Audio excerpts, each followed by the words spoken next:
Let's continue on with our study of rotation of I guess functions around the x, and we'll soon see the y-axis as well. So let's do a slightly harder example than what we've been doing, but I think it might be obvious how to approach it. So there's my y-axis, there's my x-axis, and in a couple of I think it was 2 problems ago, we figured out if we had the function y is equal to square root of x. Let me try to draw it. So this is y equals square root of x. If we were to rotate that around the x-axis, what the volume would be between 2 points, let's say 0 and some other point. Now let's just pick an arbitrary point 1, and I think you know how to do that at this point. Now let's make it a slightly more difficult problem. Let's say I were to also draw the function y is equal to x squared. So that looks, and if this is 1, they both meet at 1, right? Because the square root of 1 is 1, and 1 squared is 1. So that would look something like this. Something like that. They should be actually symmetric around y equals x. But anyway, so say y equals x squared looks like that. So my question now is, what is the volume if I were to take this figure and rotate it around? So what do I mean? So this area here, if I were to rotate that about the x-axis, what would the volume be? So now this is really, what we did just with the square root of x, we had like a solid cup, right? It would look something like this. It would be like a cup, and it was solid, and we were just trying to figure out the volume of it. Hopefully that makes sense to you. Now it's going to be kind of a hollowed out cup, right? Because we have this inside function, and so the inside of the cup is going to be empty. Hopefully that makes a little sense. Remember, you're just taking this, and then you're rotating it around the x-axis. Well, the way to think about it, especially if you're having trouble visualizing, actually the solution might help you visualize it. The volume of this figure, which I'm having trouble drawing, it will be the volume formed by the outside rotation, right, of, say, this, y equals square root of x. Let me do that in the yellow. Equals square root of x. It'll be the volume formed when that is rotated around, and the whole solid volume, minus the volume when minus this volume. Minus, so if we took the y equals x squared, right, y equals x squared would look something like that. And then if you rotated it around the axis, I'm trying to draw it, it'll look something like that. I don't know if you've ever been to Morocco, but they have these tagine plates that look, the tops look a lot like that. Well, you probably have. Well, anyway, it would look something like that.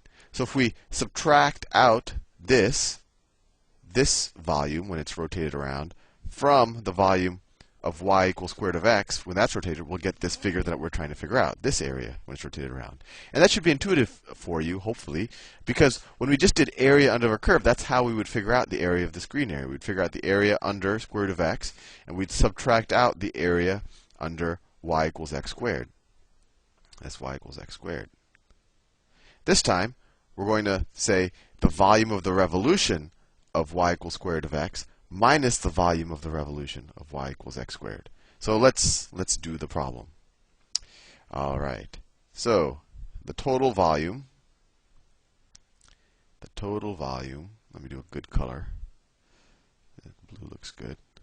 The total volume is going to be equal to the volume formed when we rotate y equals square root of x around the x-axis. And I said from 0 to 1, and that's because I picked where they meet. Sometimes in a book or on an exam, they'll just say, oh, the area between y equals x squared and y equals square of x, we're going to rotate that around, and you have to figure out, well, they intersect at 1, and you could just set the equations equal to each other to figure that out. But we're going from 0 to 1, because they also intersect at 0, right? 0 squared is the same thing as square root of 0. We're going from 0 to 1. And so what's the volume of the larger, or I guess the y equals square root of x rotated around? I always forget the formula, so I always redraw a disk. So if that's the radius of my disk, the disk is going to come around like that. So we know that the radius is the function, right, of the disk. And that's, of course, the dx is the depth of the disk. So the radius is the function, which for the outside one is square root of x. square root of x. And we know area of this disk is pi r squared. So we square the radius, take a pi outside, and then we multiply that times the width. So that's where we get our dx. And of course, we sum them all up, and that's where we get the integral. And then I'm going to do it as two separate integrals. Some people will put them both within the same integral. But I really want to hit the point home that this is the volume of the kind of outside surface formed by the outside surface, or the cup, minus the volume formed by the inside function. This is going to be minus pi. It's still going to be from 0 to 1. I drew fairly huge integral signs. I don't know why. And what's the inside function? It's x squared, right? And that's going to be the radius of its own disks, right? If that's the radius, that's the disk, and dx is the width. So it'll be x squared times dx, right? So let's see if we can figure that out. So volume equals, let's take the pi's out. I think you'll see that pi is applying to everything, so we could take a pi out. And then times the integral. And now we can merge them back because, integrals are additive like that. You'll see what I'm talking about. This integral is the same thing. So what's square root of x squared? Well, that's just x. And what's x squared? Well, that's x to the fourth, right? You multiply the exponents, exponent rules. We have a minus sign here. Minus x to the fourth. All that times dx. We have that pi on the outside. That equals, let's keep our pi on the outside.